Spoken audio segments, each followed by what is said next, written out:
तो अपन ने वो एतमाद-दौला का मकबरा बनवा दिया था क्या? पित्रा-देवरा का पहला प्रयोग बनवा दिया था। फिर अब इसके आगे क्या बनवाओगे? ताजमहल बनवाओगे? तो जहांगीर क्या है, दावतों का शौकीन था, तो जहांगीर ने क्या बनवाए? बगीचे बनवाए।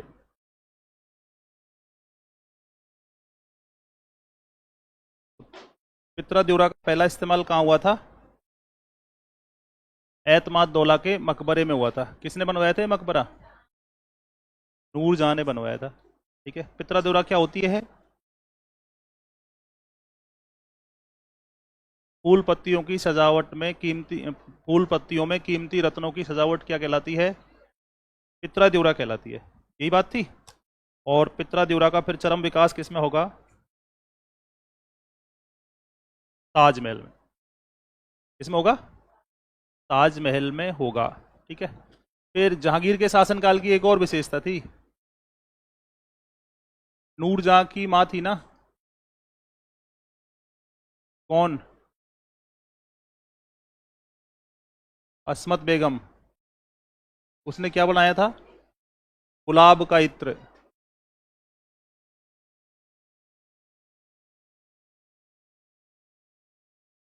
मुगल काल में गुलाब से इत्र का आविष्कार किसने किया था? नूरजहां की माँ अस्मत बेगम ने किया था। यही बात है। ठीक है। तो सभी लोग जानते हैं कि भाई गुलाब से इत्र बनाने की विधि किसने बनाई? नूरजहां की माँ। जहांगीर के शासनकाल के कौन से वर्ष नूरजहां की माँ अस्मत बेगम ने गुलाब से इत्र बनाया? होगी ना दिक्कत। अगला सवाल है ये। 9वें वर्ष। कौन से वर्ष? 9वें वर्ष।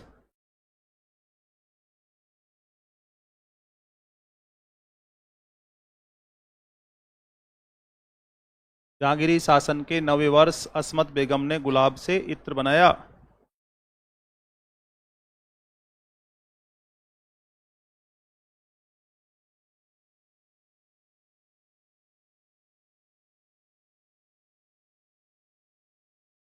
लिख दिया। नूरजहां की मां अस्मत बेगम ने जहांगीर के शासन के 9वें वर्ष गुलाब से इत्र बनाया। इत्र नहीं, ये भी ध्यान होना चाहिए किसका इत्र था? गुलाब का इत्र था।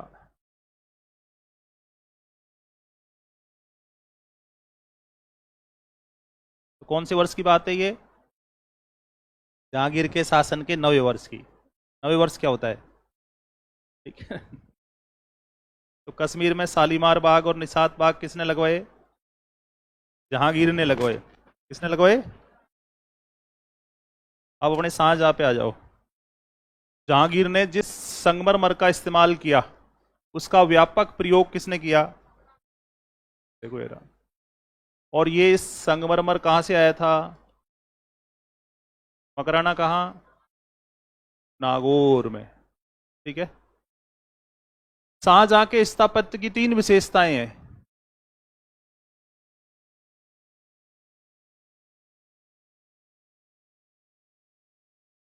किले नुमा महल। पहली बात तो यह है कि शाहजहां के समय संगमरमर का व्यापक इस्तेमाल हुआ। जिस पित्रा-द्युरा की शुरुआत एतमाद-दौला के मकबरा से हुई उसका चरम विकास शाहजहां के समय हुआ। तो इसका स्थापत्य की हमको 3 विशेषताएं दिखाई देती है। एक तो इसने किले नुमा महल बनवाए, जैसे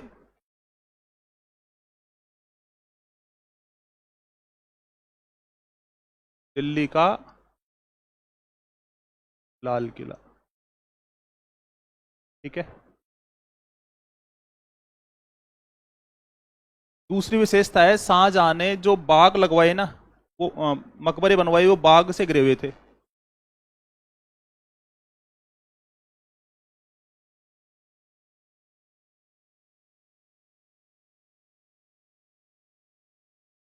बाग से घिरे हुए मकबरे जैसे ताजमहल। ताजमहल क्या है? मकबरा। ताजमहल क्या है? मकबरा। तो अब से आगे जब भी तुम ताज देखने जाओ तो क्या है कि हम मकबरे के सामने खड़े हैं। ठीक है। एक इसने बनवाई मस्जिदें, जैसे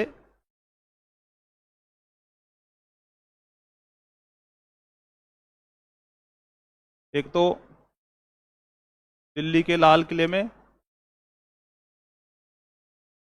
वो आगरा के लाल किले में मोती मस्जिद, और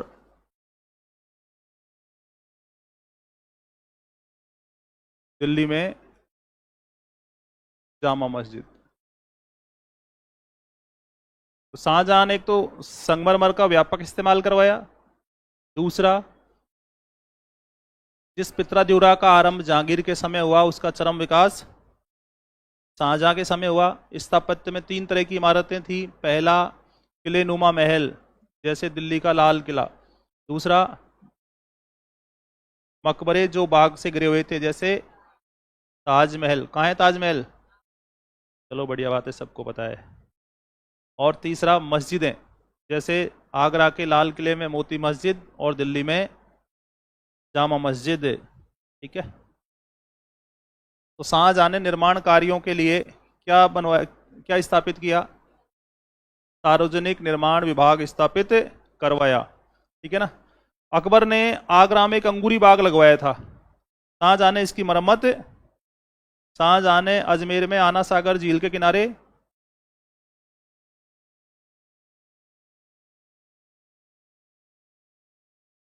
जहांगीर ने क्या लगवाया था? यहाँ बगीचा लगवाया। शाहजहां ने कश्मीर में बगीचा लगवाया। तो फारसी में चश्मा का मतलब होता है तालाब। फारसी में तालाब को क्या बोलते हैं? चश्मा। और शाहजहां की सबसे बेहतरीन इमारत क्या है? ताजमहल। अपनी प्रिय बेगम मुमताज अर्जुमन बानो बेगम यानी मुमताज महल की याद में ये मकबरा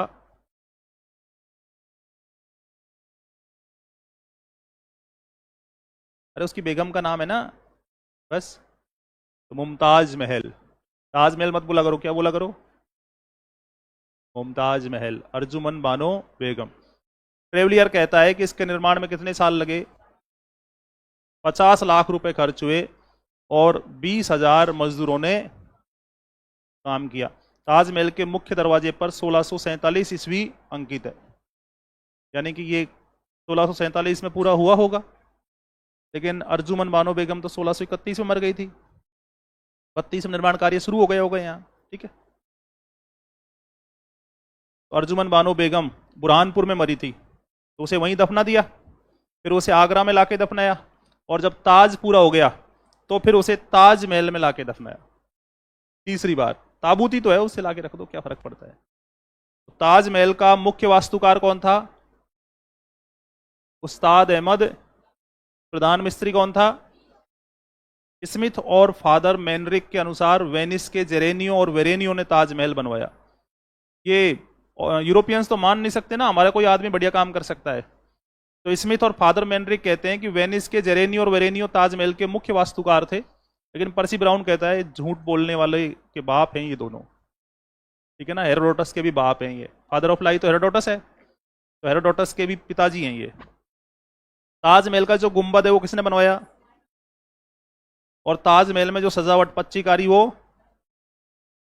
और ताजमहल में जो कुरान की आयतें लिखी वो। देखो यहां एक बात बताता हूं मैं आपको। तो इस्लामिक वास्तुकला है ना, इसमें जो साज सजावट होती है, इस्लामिक वास्तुकला में जो सजावट होती है ना, यार पार पढ़ नहीं रही है, मैं आज भी क्लास लेने आ गया हूं लेकिन।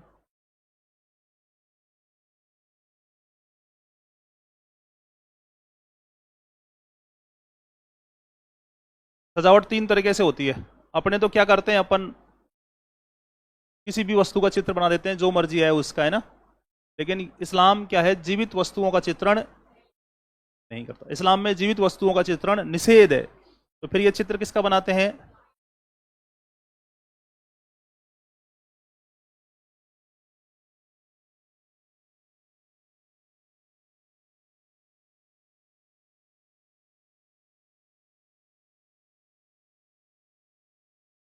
ज्यामिति आकृति, है ना। ज्योमेट्री तो समझते हो, सब पढ़ के आए हो। दूसरा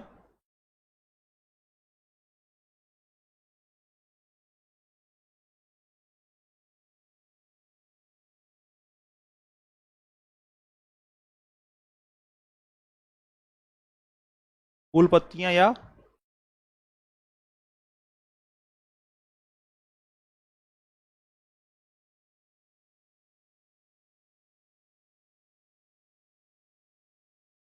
कुरान का सुलेखन। अब अपने पास यहाँ जगह नहीं है, यहाँ समझो इस बात को। इस्लामिक जो इमारतें होती हैं उसमें सजावट इन 3 तरीकों से होती है, ये तो समझ में आ रहा है। इस्लामिक स्थापत्य में सजावट के 3 तरीके हैं, कौन कौन से?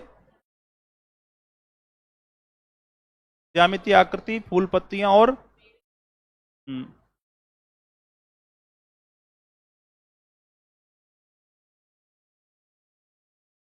अब कुरान का जो सुलेखन है ना, ये कहलाता है कूफी। हाँ, जिससे तुम अभी कुप्पी कहते हो। कुरान का सुलेखन क्या कहलाता है? कूफी। हाँ, अभी तुम ये मेहंदी रखते हो ना कुप्पी से, अब जब भी मेहंदी रखो तब उसको कह देना कि ये छोड़ दो अभी से, तुम्हारे धर्म का नहीं है ना। कितने, लेकिन हम सेलेक्टिव हैं, जो चीज़ें हमको पसंद है वो तो ठीक है, ठीक है ना। तो इस जो कुरान की आयतें हैं, कुरान में तो आयत ही हैं, तो कुरान को जब आप लिखेंगे तो अच्छे तरीके से लिखेंगे ना, सुलेखन, कैलीग्राफी। कैलीग्राफी बोलते हैं क्या? कैलीग्राफी। तो जो कैलीग्राफी है वो क्या कहलाती है? कूफी, है ना। और क्योंकि ये कुरान जो है वो अरबी शैली में है,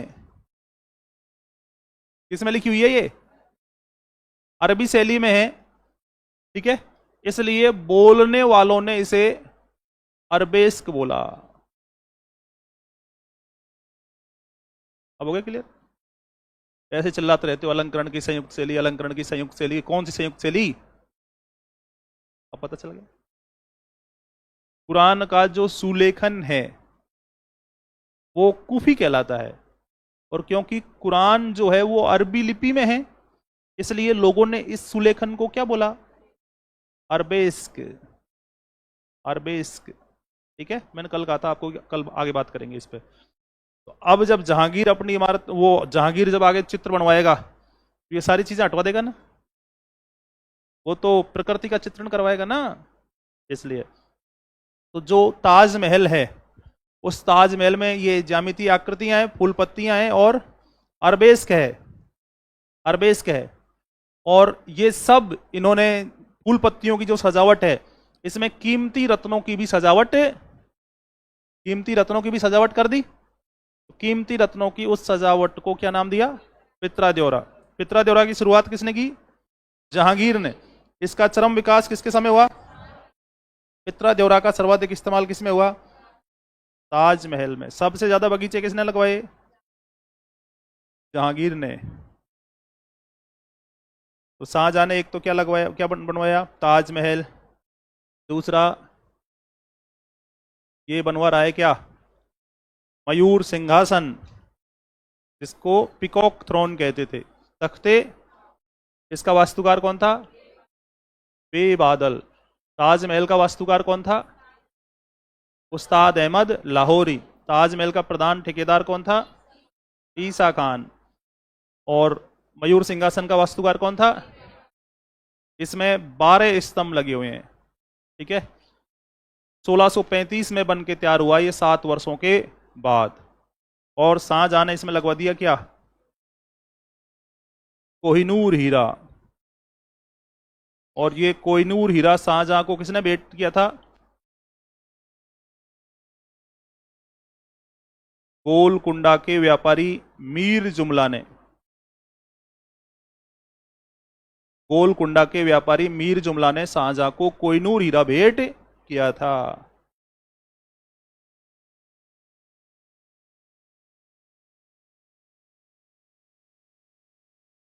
तो शाहजहां ने इसमें कोहिनूर हीरा लगवा दिया, और इसमें वो रूबी भी लगवा दिया। ईरान के शाह अब्बास ने ये रूबी जहांगीर को भेंट किया था, है ना। ईरान के शाह अब्बास ने जहांगीर को क्या दिया था? एक रूबी दिया था, और इस रूबी में अकबर, जहांगीर और शाहजहां के नाम अंकित थे। तो शाहजहां ने मयूर सिंहासन को दिल्ली के लाल किले में दीवाने खास में लगवाया।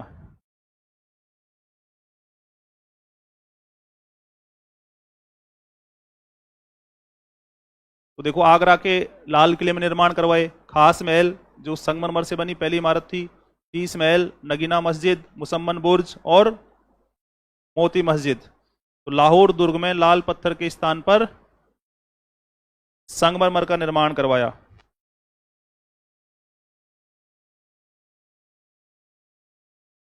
आगरा के लाल किले का मुख्य दरवाजा क्या कहलाता है? दिल्ली दरवाजा। आगरा के लाल किले का मुख्य दरवाजा क्या कहलाता है? और दिल्ली के लाल किले का मुख्य दरवाजा?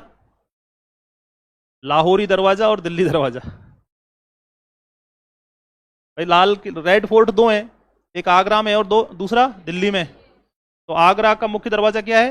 दिल्ली दरवाजा। और दिल्ली वाले का मुख्य दरवाजा लाहौरी दरवाजा और दिल्ली दरवाजा। दिल्ली का लाल किला शाहजहां ने बनवाया, इसका वास्तुकार कौन था? शाहजहां ने 1638 में दिल्ली में शाहजहानाबाद नगर बसाया और इसमें चांदनी चौक का निर्माण करवाया। और ये चांदनी चौक का निर्माण किसकी देखरेख में हुआ? ऐसा कहते हैं चांदनी चौक का डिजाइन जहां आरा बेगम, जो शाहजहां की बड़ी बेटी थी, उसने बनाया था। चांदनी चौक का डिजाइन किसने बनवाया था? देखो, दिल्ली गेट। और तो शाहजहां जो है वो अपनी राजधानी कहां ले आएगा? दिल्ली ले आएगा। शाहजहां का शासनकाल ही मुगल स्थापत्य का चरम उत्कर्ष कहलाता है। कौन सा मुगल बादशाह था जो अपनी राजधानी दिल्ली लाया? शाहजहां था। कौन सा मुगल बादशाह था जिसका निर्माण कार्य मुगल स्थापत्य का चरम उत्कर्ष कहलाता है? ये रहा ना, शाहजहां 1648 में अपनी राजधानी दिल्ली ले आया। इसने लाल किले के रंग महल में न्याय की देवी लगवाई और दुर्ग में पानी की आपूर्ति के लिए नहरें बहिस्त। शाहजहां ऐसा मुगल बादशाह था जिसने 2 नहरें बनाई, एक तो पंजाब में नहरे फैज और एक दिल्ली में नहरे बहिस्त। अर्थव्यवस्था में पढ़ते हैं ना, शाहजहां ने नहरे फैज बनवाई और यहां लाल किले के लिए नहरे बहिस्त बनवाई। ठीक है। तो जामा मस्जिद दिल्ली, शाहजहां ने इस जामा मस्जिद के लिए बुखारा से मौलवी बुलवाए, उनको इस जामा मस्जिद का शाही इमाम नियुक्त किया। तो आज तक जामा मस्जिद के जो इमाम है वो क्या कहलाते हैं? बुखारी, क्योंकि वो कहां से आए थे? ये जो जामा मस्जिद है ये फतेहपुर सीकरी की जामा मस्जिद से प्रेरित है।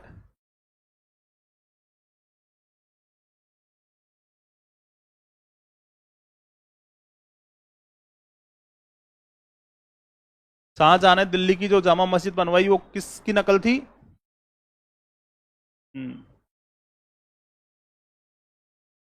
ये अपन ने पहले बात करी ली। निर्माण कार्यों के लिए संगमरमर कहां से आया?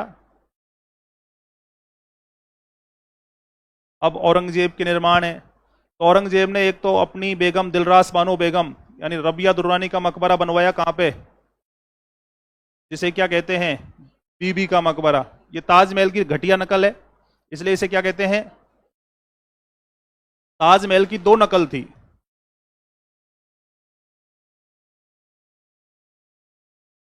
ताजमहल की 2 नकल थी, एक तो बीबी का मकबरा और दूसरा बताओ। सफदरजंग का मकबरा। सफदरजंग का मकबरा। बीबी का मकबरा तो औरंगाबाद में है और सफदरजंग का मकबरा दिल्ली में है। और ये मकबरा बनवाया था मोहम्मद शाह रंगीला ने। अवध का नवाब था ना सफदरजंग, और मोहम्मद शाह रंगीला का वजीर था। दिल्ली में बनी हुई अंतिम इमारत है ये सफदरजंग का मकबरा, जिसे किसने बनवाया? तो औरंगजेब ने लाहौर में बादशाही मस्जिद बनवाई, चंडीगढ़ में पिंजौर बाग बनवाया, आगरा के लाल किले में मोती मस्जिद शाहजहां ने बनवाई, और दिल्ली के लाल किले में मोती मस्जिद औरंगजेब ने बनवाई। ये छोटे मोटे सवाल हैं जो आपको बहुत तंग करेंगे, आप ऐसे समझते हो कि यहाँ कोई दिक्कत वाली बात नहीं है। दिल्ली में जामा मस्जिद किसने बनवाई? शाहजहां। शाहजहां ने। ये सबसे बड़ी मस्जिद है।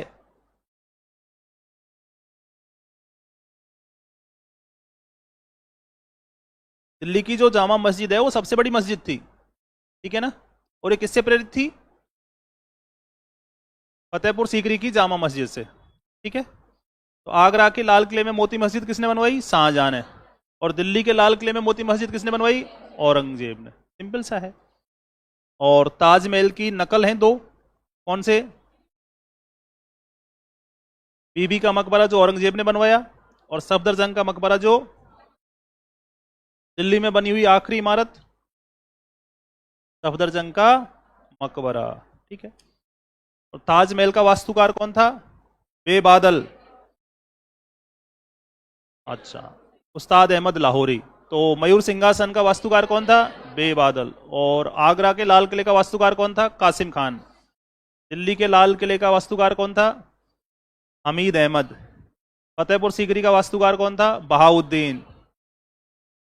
ये फेमस सवाल है, आपसे मैचिंग में पूछेगा या वन लाइनर पूछेगा, ठीक है। तो आगरा के लाल किले का वास्तुकार कौन है? कासिम खान। और दिल्ली के लाल किले का वास्तुकार? हमीद अहमद। तो अपना स्थापित हो गया पूरा। अपन बात करते हैं किसकी? मुगल संगीत की। मुगल संगीत की। तो अकबर जो था ना, उसके दरबार में 9 रत्न थे।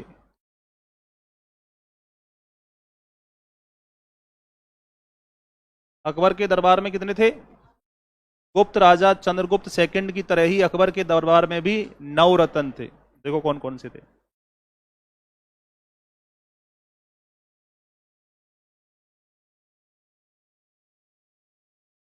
राजा बीरबल, जिसका नाम क्या था?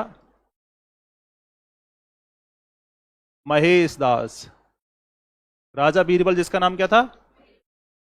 महेश दास। दूसरा राजा मान सिंह आमेर। दूसरा कौन था? राजा मान सिंह आमेर। तीसरा तानसेन, रामतनु पांडे। और चौथा राजा टोडरमल। अकबर के भूमि सुधारों का श्रेय किसे है? राजा टोडरमल को। अबुल फजल,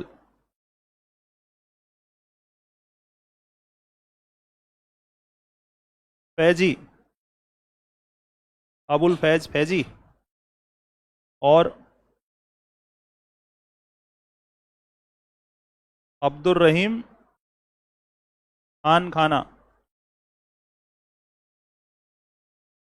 और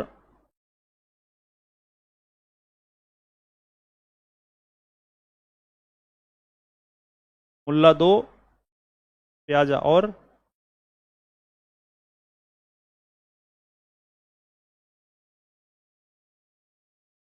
तो राजा बीरबल, मानसिंह, तानसेन, टोडरमल और अबुल फजल, फैजी, अब्दुल रहीम खान खाना और मुल्ला दो प्याजा और हकीम हुकाम।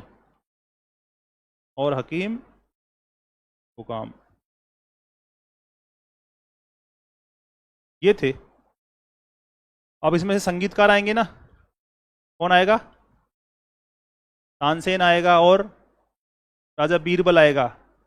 तानसेन और बीरबल संगीतकार है ना। कविता लिखता था बीरबल श्री ब्रह्म के नाम से। बाबर संगीत सुनता था। हुमायूं ने सोमवार और बुधवार को संगीत सुनने के लिए निर्धारित कर दिया था। और इसने संगीतकारों को एक समूह बनाया था, किस नाम से? अहले मुराद के नाम से। और अहले मुराद जो था वो राज कार्य में भी हस्तक्षेप करता था, ठीक है। और हुमायूं के समय एक संगीतकार था, कौन?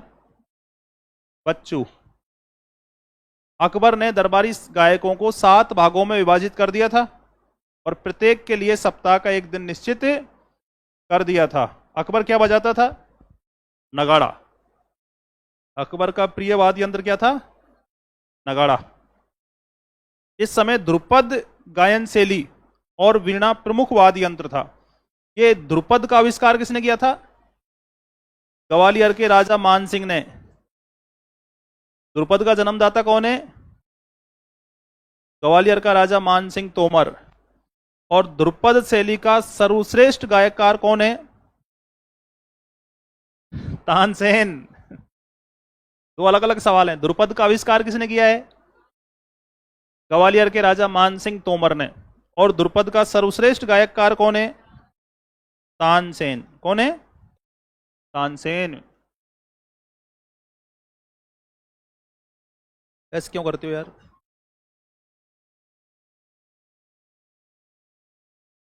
तो अकबर के समय तानसेन, बैजू बावरा, गोपाल, बाज बहादुर, हरिदास जी महाराज, रामदास, सूरदास और मोहम्मद गौस प्रमुख संगीतकार थे। ठीक है।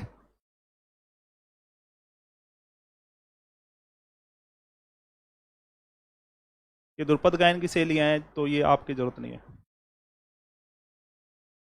तो जैसे ध्रुपद था ना, वैसे ही दमार भी लोकप्रिय था। ध्रुपद ज्यादा लोकप्रिय था लेकिन।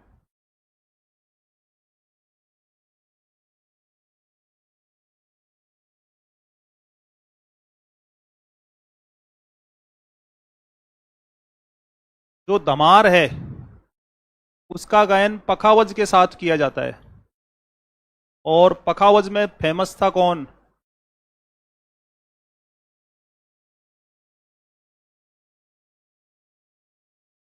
आदिल शाह अंदली, सूर शासक।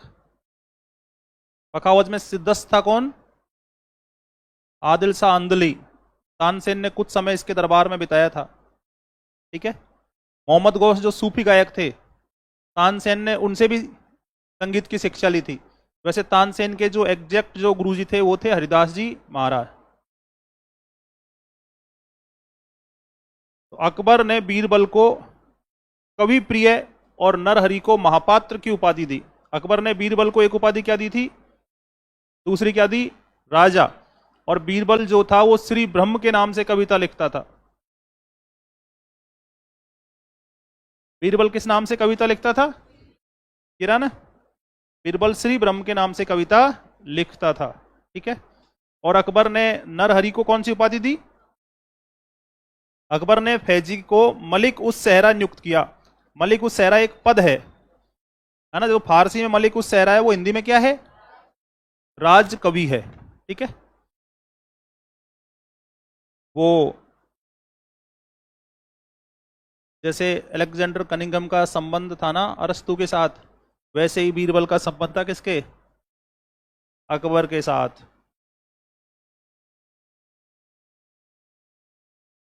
फिर जो बाज बहादुर है मालवा का शासक, ये भी तो प्रसिद्ध संगीतकार था।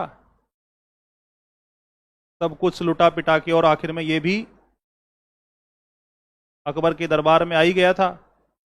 अरे पहले तो खुद हार गया, फिर वहां चित्तौड़ शरण दे दी उदय सिंह ने इसे, फिर इसने चित्तौड़ का सर्वनाश करवा दिया और आखिर में खुद अकबर के दरबार में आ गिरा। तभी तो मैंने कहा सब कुछ लुटा पिटा के आखिर दरबार में आ गया। पहले ही आ जाता इतना सर्वनाश तो नहीं होता। क्यों? बाज बहादुर की पत्नी थी रूपमती। बाज बहादुर की पत्नी कौन थी? हाँ, तो बाज बहादुर गायककार था और रूपमती उसके साथ नृत्य करती थी। वो भजन है ना, हरि दर्शन को अखियां तरसी, वो रूपमती और बाज बहादुर का ही भजन है। ठीक है। तो अकबर ने संगीत को दरबारी शिष्टाचार का विषय बनाया। तो अकबर के दरबार का सर्वश्रेष्ठ संगीतकार कौन था? तानसेन। कौन था? तानसेन। तानसेन की उपाधि?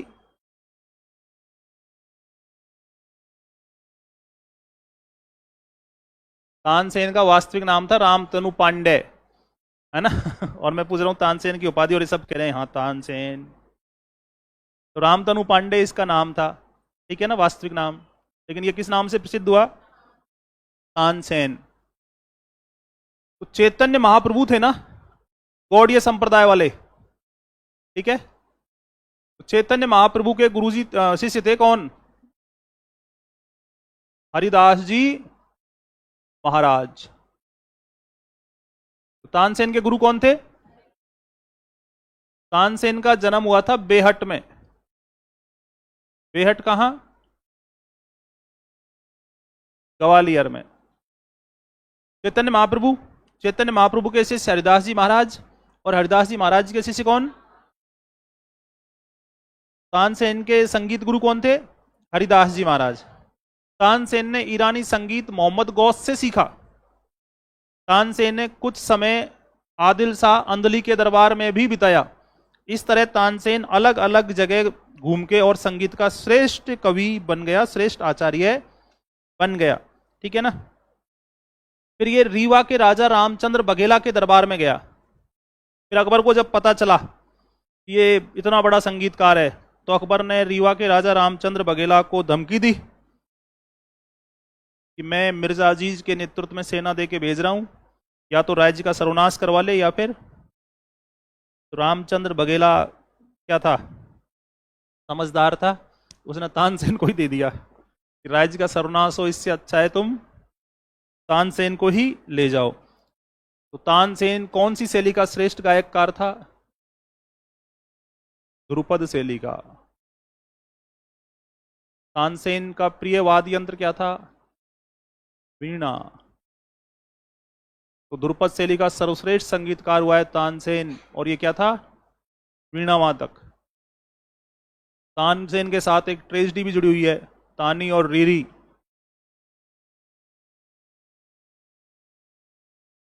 ठीक है, तानी और रीरी की कहानी। वो थे ना अपने नरसिंह मेहता जी। नरसिंह मेहता जी की बेटी का नाम क्या था? नानी बाई। तो नानी बाई की पोतियां थी ये। तानी और रीरी कौन थी? नानी बाई की पौत्री। ना समझ लोग जिनको पूरा ज्ञान नहीं होता, वो इन दोनों को तानसेन की प्रेमिका बता देते हैं कि तानी और रीरी के प्रेम के चक्कर में तानसेन ने इस्लाम कबूल कर लिया। सही बात उनको याद ही नहीं है। अबुल फजल तानसेन की प्रशंसा में लिखता है कि तानसेन जैसा संगीतकार पिछले 1000 साल में नहीं हुआ। जब भी तानसेन गाता था तो उससे यमुना नदी का प्रवाह रुक जाया करता था। तानी और रीरी के संगीत का जब अकबर को पता चला तो अकबर ने इनको मुगल दरबार में बुलवा लिया, और जब सेना भेजी तो तानी और रीरी के ससुर जी ने कहा कि कुछ भी हो जाए हम अपनी बहुओं को मुगलों के वहां गाने नहीं भेजेंगे। फिर तानसेन गया समझाने कि तुम्हारी जो ये बहुएं हैं ये मेरी बेटी के समान है, इनकी इज्जत की मैं रक्षा करूंगा।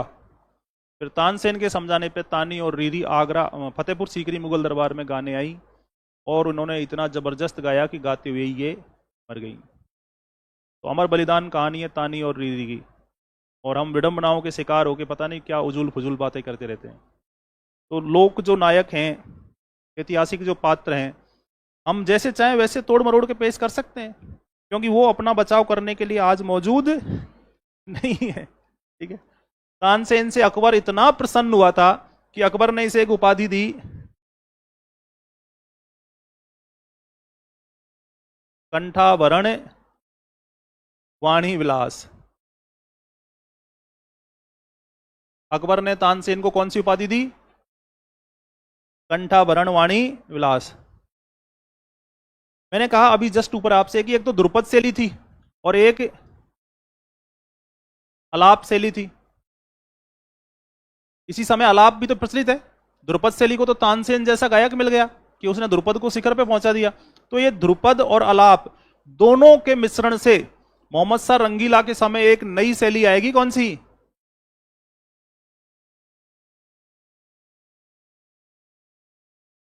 ख्याल शैली। मोहम्मद शाह है ना, जो रंगीला पिया के नाम से ख्याल पद लिखेगा, जिसके दरबार में सदारंग और अदारंग जैसे महान कवि होंगे, नेमत खान सदारंग। ठीक है ना। तो ध्रुपद और अलाप दोनों के मिश्रण से एक नवीन शैली आई, कौन सी? ख्याल शैली।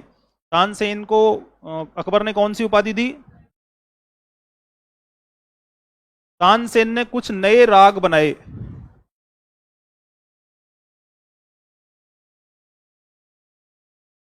मियाँ की टोडी, मियाँ की मल्हार,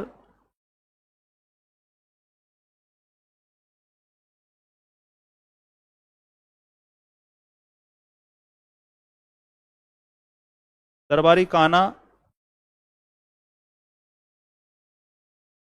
आज का आलाप,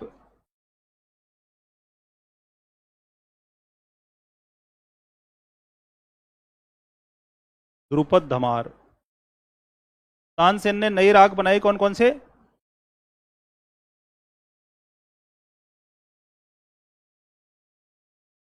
मियाँ की सारंग।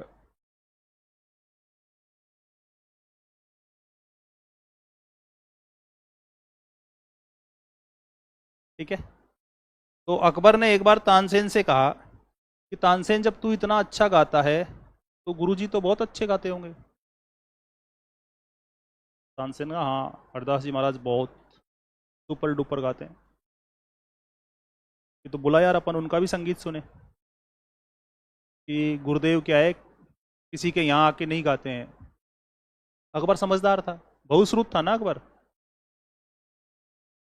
निरक्षर कोई भी नहीं होता है, ये तो पश्चिमी मापदंड है कि साक्षर और निरक्षर, है ना। इलिटरेट कुछ नहीं होता है, बहुश्रुत होते हैं। जैसे हमारे जो पेरेंट्स हैं वो पढ़े लिखे नहीं हैं, तो क्या निरक्षर हैं? तो अनपढ़ गंवा रहे हैं, तो क्या है? बहुश्रुत हैं। अपन ने कॉलेज यूनिवर्सिटी सब जाके सारी डिग्रियां ले ली, लेकिन क्या आज भी अपनी दाल उनके सामने गलती है? कोशिश तो पूरी करते हैं अपन, ठीक है ना। उनको व्यवहारिक ज्ञान बहुत ज़्यादा है, बहुत ज़्यादा है, ठीक है ना। यही कारण है कि हमारे जो इतिहास जिस रूप में था, उसको पश्चिमी लेखकों ने, पश्चिमी लोगों ने जब लिखा तो उसे माइथोलॉजी का नाम दे दिया। उन्होंने इतिहास के जो पैरामीटर तय किए वो हमसे मेल नहीं खाते थे, और हमने हमारा इतिहास लिखा नहीं। तो देख लो आज चीज़ें किस रूप में हैं। तो अकबर और तानसेन अपने लवाजमे के साथ आ गए वृंदावन। हरिदास जी महाराज कहाँ रहते थे? चैतन्य महाप्रभु ने अपने शिष्यों को वृंदावन भेजा, तब से ही वृंदावन कृष्ण भक्ति का महान केंद्र बन गया। नहीं, लोग वृंदावन को भी भूल जाते कि यहाँ कभी कृष्ण की रासलीलाएं हुई थी, ठीक है ना। ब्रजवाले तो क्या है, ये तो छाछ दही खा के और 2 रोटी में आधी किलो घी खा के सो जाते। नहीं पता इसके अलावा कुछ किया हो तो?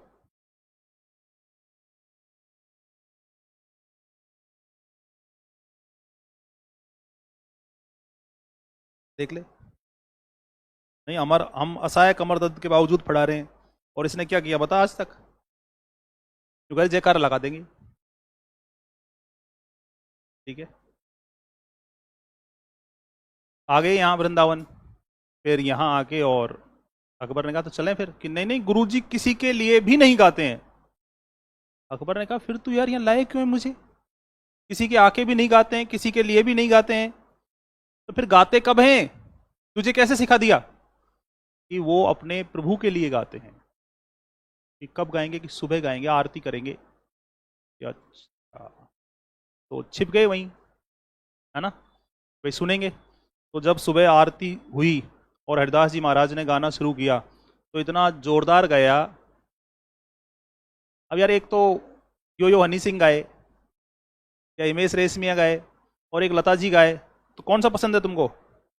हनी सिंह वाला? झूठ बोलते हो। तो लता जी वाला? तो लता जी के कोई भी 2 गाने बता दो मेरे को। हनी सिंह के 5-7 बता देंगे अभी तुरंत। बताओ लता जी के कोई भी 2 क्लासिक गाने बता दो मेरे को। ये नहीं चलेगा, क्लासिक गाना नहीं है ये तो देशभक्ति वाला गाना है। नहीं, क्लासिक सॉन्ग बताओ 2, लो बता दो। हाँ सोनू बता दो। हम्म।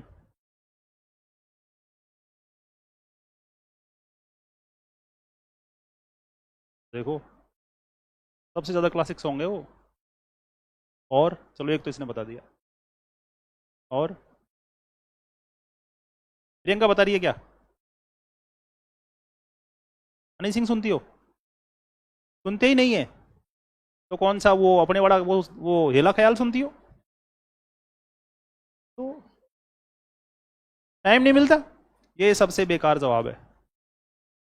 मैं कल डॉक्टर को दिखाने गया तो उसने वहाँ बहुत भयंकर भीड़ थी, ये तो गड़बड़ हो गई अपने साथ। वैसे ये तो सब नोट कर लिया होगा तुमने, ठीक है। उसने कहा 1.5 से 2 घंटे लगेंगे, मैंने कहा इतना टाइम नहीं है मेरे पास। कोई बात नहीं है तो कल आ जाना। अरे मैंने कहा क्लास का टाइम मेरे यही है जो आपके देखने का टाइम है, क्या किया जाए? दिखा के आना चाहिए।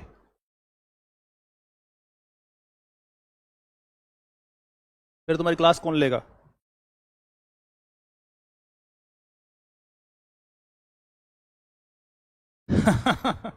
देखते हैं अभी। तो उनका संगीत सुन के अकबर वहीं झाड़ियों में सो गया। अब बादशाह सो गया, सो गया, कौन जगा सकता है उसे? तुम भी तो बादशाह ही हो। घर वाले सुबह जब तुमको जगाते हैं तो कितना गुस्सा आता है तुमको कि हमको जगह कैसे दिया है, ठीक है। लेकिन वो घर वालों की क्या जूती आती है तुमसे बात करने के लिए।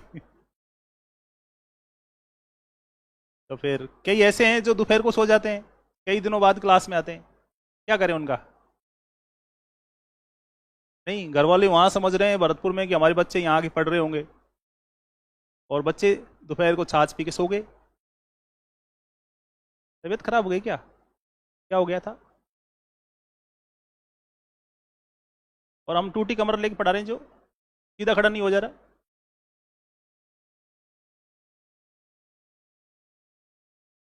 बहुत तेज सिर दर्द, मन से बीमार हो गया पुष्पेंद्र तू।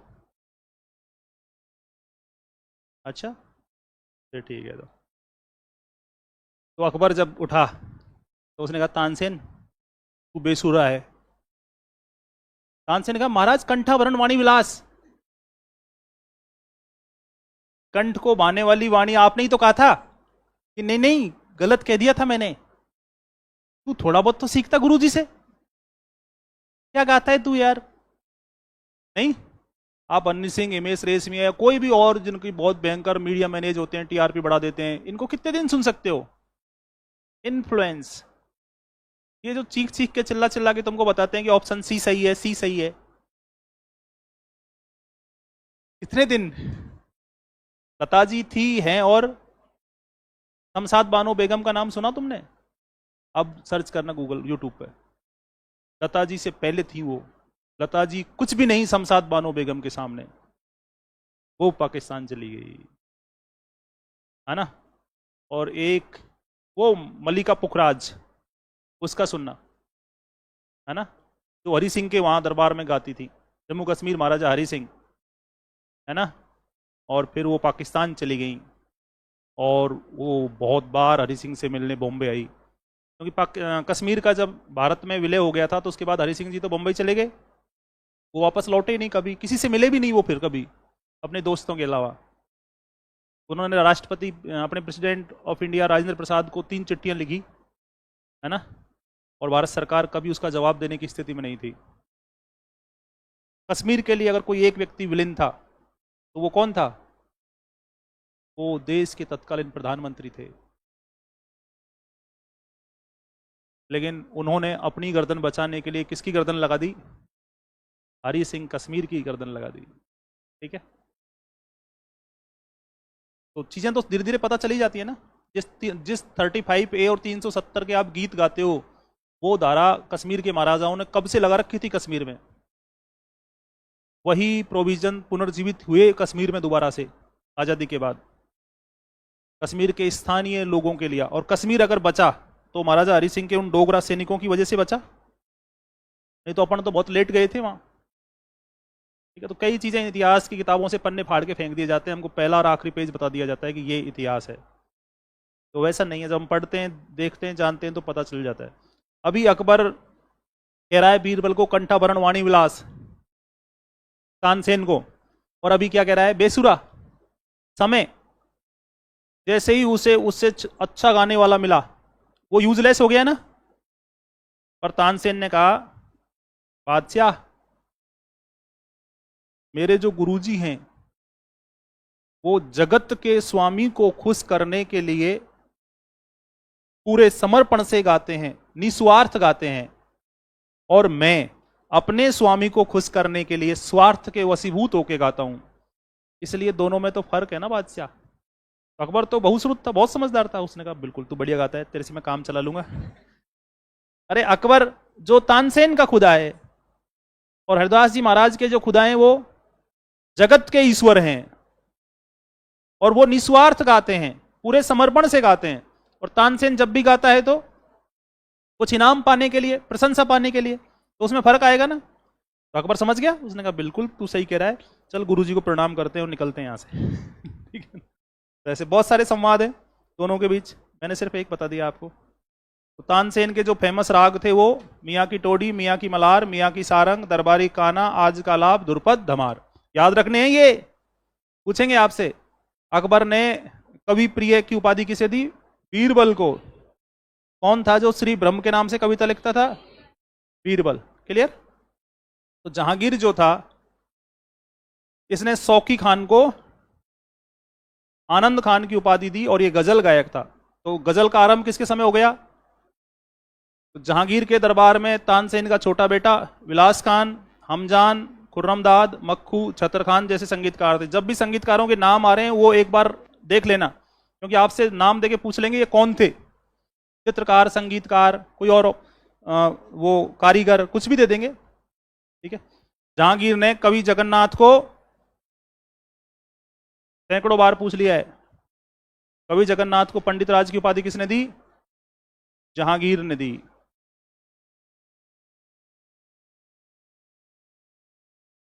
तो कौन सा मुगल बादशाह था जो सूफियों की तरह गाने में माहिर था? शाहजहां।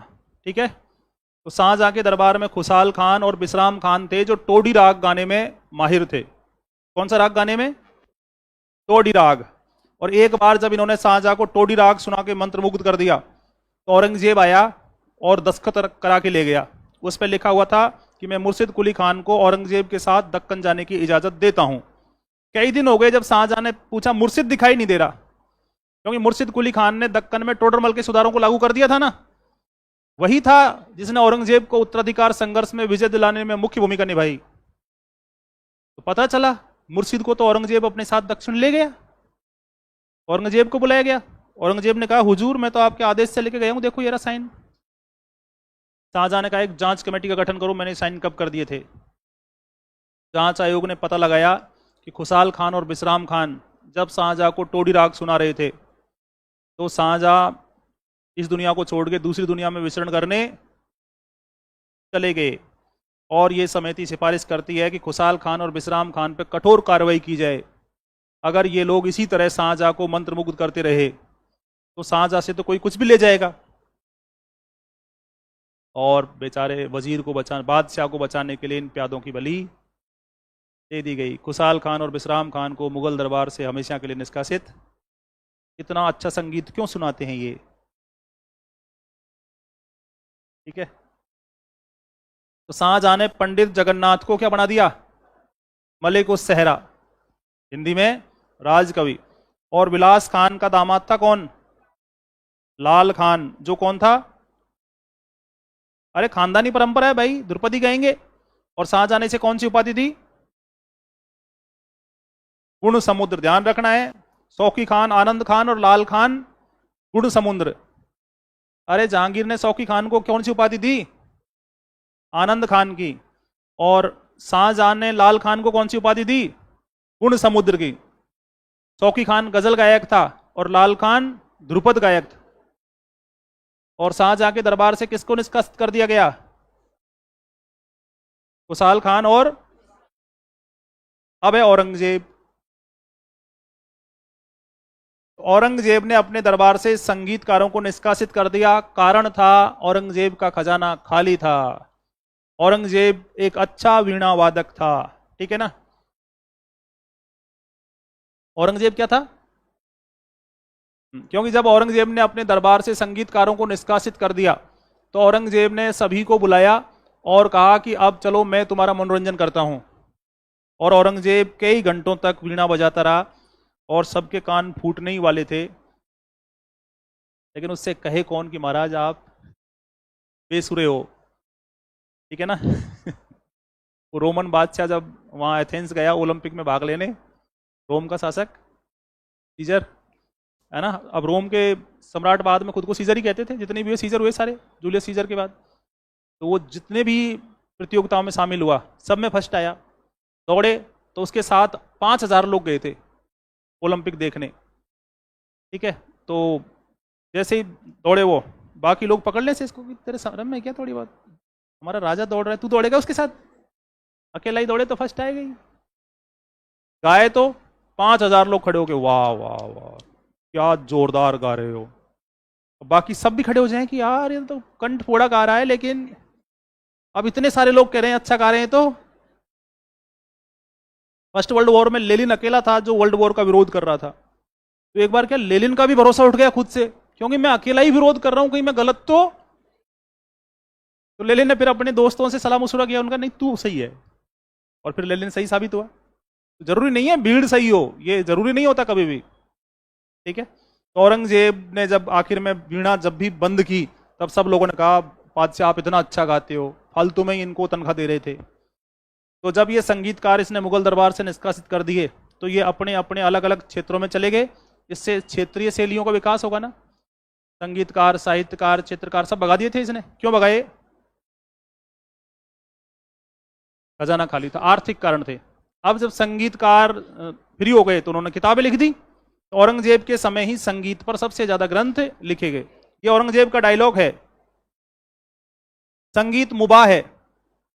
मुबाह का मतलब है ना तो अच्छा है और मैं इसे बिना पखावज के नहीं सुन सकता। क्यों? क्योंकि इस पे प्रतिबंध है, इसलिए मैंने गाना भी। ये सेंटेंस पूछते हैं किस मुगल बादशाह का है, ठीक है।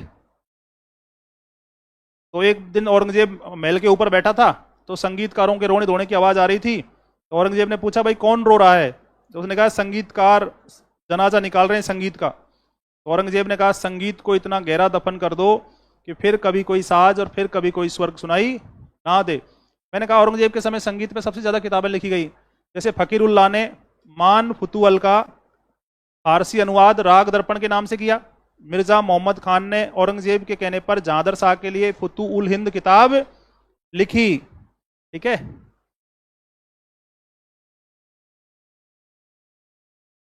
और मिर्जा रोशन जमीर ने अबू हल्के संगीत परिजाद का फारसी अनुवाद किया। ये किताबें पूछी जाएंगी आपसे।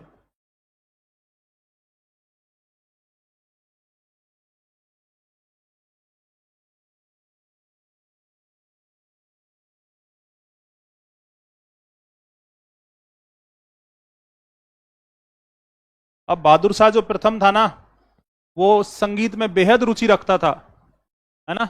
और इतनी रुचि रखता था कि संगीत सुनते समय शेष दुनिया से कोई संबंध नहीं रखता था। इसलिए इसे क्या कहते थे? लोगों ने कह दिया कि 63 साल का था, इस वजह से राजकाज में रुचि नहीं रखता था, इसलिए शाह बेखबर कहलाया। ऐसी बात नहीं है। यहाँ तो 63 साल के और भी कई व्यक्ति थे जो शासक बने, है ना। 15 साल 10-12 साल हो गई लगातार, तीसरा कार्यकाल भी पूरा होगा और शायद चौथा भी पूरा होगा, नहीं। तो अब है मोहम्मद शाह रंगीला। मैंने आपको पीछे कहा कि ध्रुपद और अलाप, इन दोनों शैलियों को मिला के और क्या बना? ख्याल शैली बना। दोनों शैलियों को मिला के कौन सी शैली बनी? और मोहम्मद शाह जो है वो रंगीला पिया के नाम से ख्याल पद लिखता था, इसलिए इसके नाम में परमानेंट जुड़ गया क्या? मोहम्मद शाह रंगीला। ये तो इसके गायक की उपाधि थी रंगीला पिया। हाँ, ये अलग बात है कि ये कभी कभी दरबार में विदाउट ड्रेस आ जाया करता था और अपने दरबारियों के बीच दौड़ लगाया करता था, रेस, ठीक है ना। आप भी तो बचपन में कहते थे आज हम विदाउट ड्रेस आए हैं, विदाउट यूनिफॉर्म, लेकिन ये विदाउट ड्रेस चला जाता था। तो इसके दरबार में एक तो कौन था? नेमत खान सदारंग और उसका भतीजा।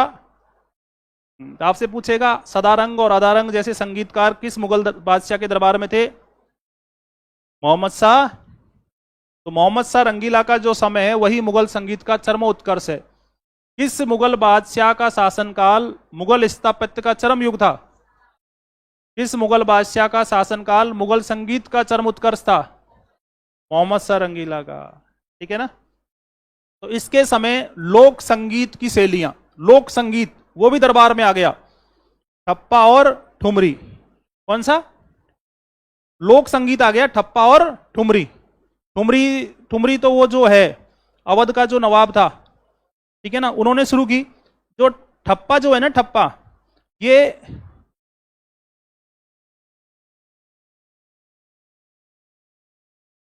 पंजाब के ऊंट वानों ने शुरू किया। अरे ये ऊंट गाड़ी नहीं चलाते क्या? ऊंट गाड़ी चलाते हुए ये अभी तो अपने अपने राग चला छेड़ते रहते हैं। तो ठप्पा कौन लेके आया? पंजाब के ऊंट वानों का संगीत। जैसे अपने नहीं है गोरबंद, ओड्यो मोरियो और काड़ो कूद पड़ो और केसरिया बालम और खूब सारे। ठीक है ना। इसने हिंदुस्तानी संगीत पर एक पांडुलिपि चित्रित करवाई जिसे नादिर शाह अपने साथ मयूर सिंहासन ले गया, कोहिनूर हीरा, दिल्ली का सारा खजाना ले गया, मुगलों की सारी इज्जत ले गया। ठीक है ना।